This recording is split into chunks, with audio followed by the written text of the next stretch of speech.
بسم اللہ الرحمن الرحیم۔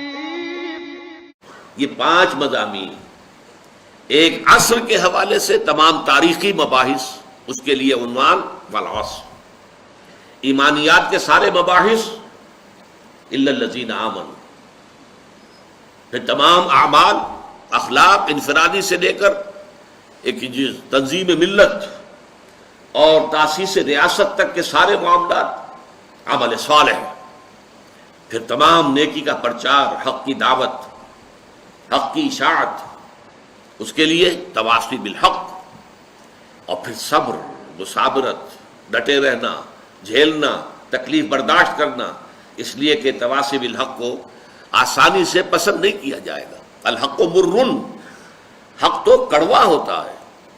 جب بھی آپ حق کی بات کریں گے پھر آزمائش آئے گی، پھر تکلیفیں آئیں گی، پھر مصیبتیں آئیں گی، اس لیے کہ دنیا میں حق کو پسند کرنے والے لوگ نہیں۔